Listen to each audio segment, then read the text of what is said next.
On va plonger ensemble dans une aventure qui a marqué des millions de fans à travers le monde.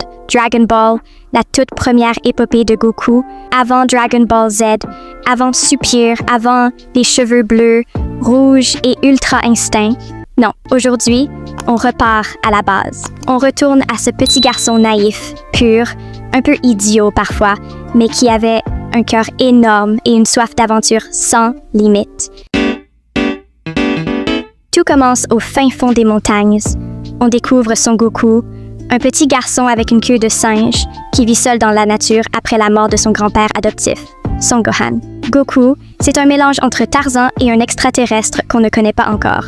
Il chasse, il s'entraîne, il est fort, mais surtout, il est incroyablement naïf. Et puis arrive Bulma, cette fille super intelligente et tête brûlée qui cherche les Dragon Balls. Leur rencontre, c'est un choc de deux mondes, la modernité et la technologie contre l'innocence et la nature. Goku et Bulma, c'est le duo improbable, mais qui fonctionne à la perfection. Et soyons honnêtes, sans Bulma, Goku n'aurait jamais quitté sa montagne. Rapidement, Goku se met en route avec Bulma pour trouver des Dragon Balls. Et sur la route, il rencontre des personnages qui vont marquer sa vie. Oolong, le cochon transformiste peureux, Yamcha, le bandit du désert qui deviendra son pote, et bien sûr Maître Rocher, l'ermite pervers mais légendaire maître d'arts martiaux. C'est là que Goku apprend ses premières techniques mythiques, le Kamehameha. La première fois qu'il le fait, alors que Roshi a mis des années à le maîtriser, c'est déjà un moment culte. Ses débuts, c'est l'esprit pur de Dragon Ball, de l'humour, des petites aventures déjantées, de l'action et une ambiance légère. Le Tenkaichi Budokai. Goku s'inscrit, rencontre Krillin, qui deviendra son meilleur ami et frère d'armes, et il affronte pour la première fois des adversaires plus forts que lui. Ce tournoi, c'est une claque pour nous spectateurs.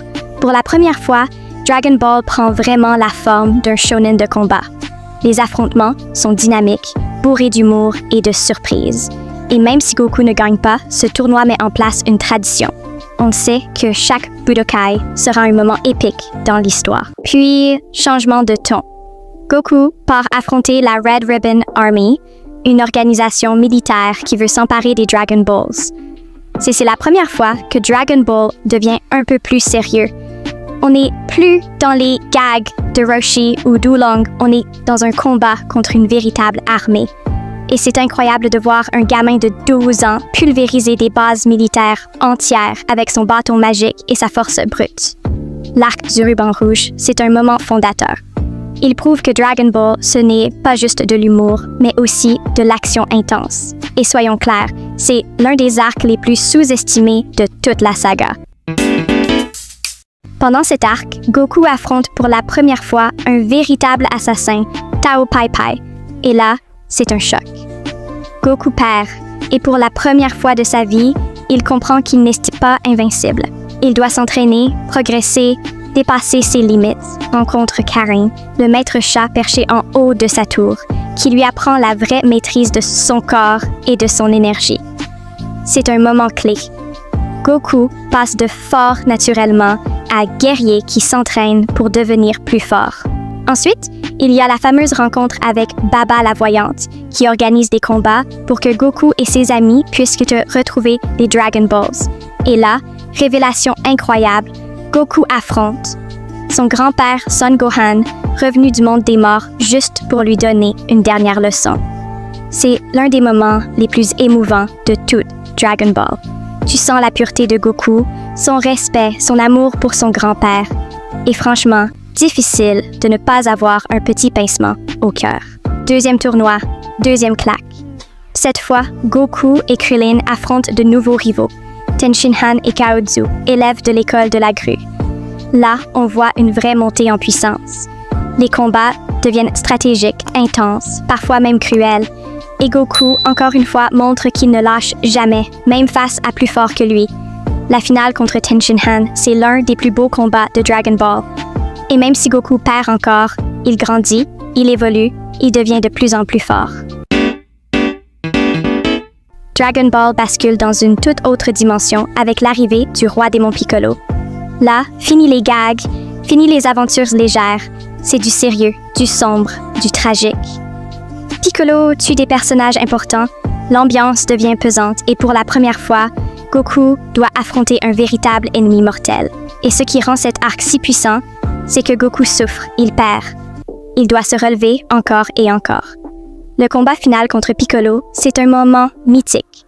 Un Goku brisé mais déterminé qui met tout dans un dernier coup pour sauver le monde. Et cette victoire marque un tournant. Goku n'est plus juste un gamin naïf, il devient un héros. Goku est devenu adulte. Il retrouve tous ses amis et surtout, il affronte Piccolo Jr., le fils du roi démon. C'est le combat ultime, celui qui mélange le destin, la revanche et l'évolution des personnages. Et cette fois, Goku gagne enfin. Il devient le champion du monde, mais surtout, il devient le protecteur de la Terre. Et cerise sur le gâteau, à la fin, il épouse Chi-Chi. Pourquoi ce Goku est unique? Alors pourquoi dit-on souvent « Où est passé le Goku qu'on aimait tant ?» Parce que dans Dragon Ball, Goku, c'était plus qu'un guerrier. C'était un gamin au cœur pur, toujours prêt à aider, à sourire, à rire. Il était fort, oui, mais c'est surtout dans Dragon Ball Z, puis dans Super, il est devenu plus distant, plus obsédé par le combat, presque déconnecté du monde. Mais dans Dragon Ball, il était proche de nous. On pouvait s'identifier à lui, rire avec lui, pleurer avec lui. C'est ce mélange d'innocence, d'humour et de courage qui a marqué nos cœurs. Et c'est pour ça que revoir Dragon Ball, c'est comme revoir un vieil ami qu'on avait presque oublié. Alors, voilà. Dragon Ball, ce n'est pas seulement le début d'un manga légendaire. C'est une aventure humaine, drôle, touchante et pleine de leçons. Goku nous a appris que peu importe combien de fois tu tombes, tu peux toujours te relever, devenir plus fort et avancer avec le sourire. Et toi, dis-moi en commentaire, quel est ton moment préféré de Dragon Ball? Est-ce la première rencontre avec Bulma, le combat contre Piccolo, ou peut-être le tout premier Kamehameha de Goku? Si tu veux d'autres vidéos pleines de nostalgie et d'analyse, abonne-toi, active la cloche et surtout, garde toujours ton énergie au max, comme Goku